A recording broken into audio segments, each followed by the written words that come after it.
सरपंच संतोष देशमुखांची हत्या झाल्याचं कराडला आधीच माहिती होतं असं विजय सिंह उर्फ बाळा बांगर यांनी आरोप केलाय। महादेव मुंडे यांच्या हत्या प्रकरणात देखील वाल्मिक कराडचाच हात असल्याचा आरोप बाळा बांगर यांनी केलेला आहे। 9 डिसेंबर 2024 ला वाल्मिक कराडचा फोन आला होता। यावेळी काय युवराज तुमचाच एक मित्र सरपंच खल्लास झाला असा वाल्मिकने उल्लेख केल्याचं बाळा बांगरने म्हटलंय। कराडला 5:30 वाजताच देशमुखांची हत्या झाली हे कसं काय माहिती होतं असा बांगर यांचा प्रश्न आहे। वाल्मिक कराडने पुन्हा एवढंच नाही, माझ्यावर गुन्हे दाखल झाल्यानंतर माझ्या आईला अटक केलं। आईला कसं अटक केलं? पहाटे कोणी 4ला 5ला आईला अटक करतो का महिलेला? सूर्य डुबल्यानंतर सूर्य उजाडाच्या संध्याकाळ मिड नाईट मध्ये महिलेला अटक करता येते?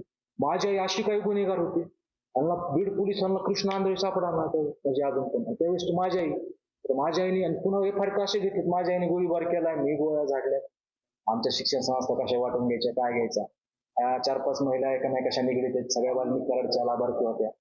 त्या महिलांचं इथं नाव घेणं उचित नाही, कारण आम्हाला काही मर्यादा आहेत, संस्कार आहेत, आपण त्या संस्काराचे मर्यादा ओलांडणे पाहिजे। पण नक्कीच सगळं बाहेर येईल, नक्कीच मी येतील मान्य असेल।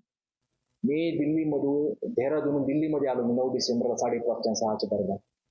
वाल्मिकला माहित होतं मी कुठे आहे काय, पण तुम्हाला अटक करू शकत नव्हता, कारण वाल्मिकने जर मला अटक केलं असेल सगळे अजून 1% 1% पण पुरावे नाही, तो फार पुरावे सगळं बाहेर आलं असतं। वाल्मिक कराड काय नेते, काय युवराज, कुठे आहेत, काय तुमचा मित्र सरपंच परिषद खाल्ला म्हणलं, असं काय बोल, तुमचाच मित्र एक सरपंच मासा बोल का म्हणलं, आज तुम्ही 302 मध्ये जाणार एमपीडी 302 मध्ये असं म्हणलं। मी म्हणलं ठीक आहे, पाहू म्हणलं जे असेल ते बोलला मला डायरेक्ट। तुम्ही आज म्हणतात वाल्मिक कराडचा त्या हत्यात सहभाग नाही, असं कसं काय? तुम्ही त्याला 5:30लाच कसं माहिती? संतोष अण्णांची डेड बॉडी तर 6:30ला सापडली, याचा अर्थ वाल्मिक कराडचा इन्क्लूड आहे त्या क्राईम मध्ये, ते सगळ्यालाच माहिती। आणि तो माझ्या नातेवाईकाला निरोप देत होता, बाळाला 302 मध्ये अडकणार आहे।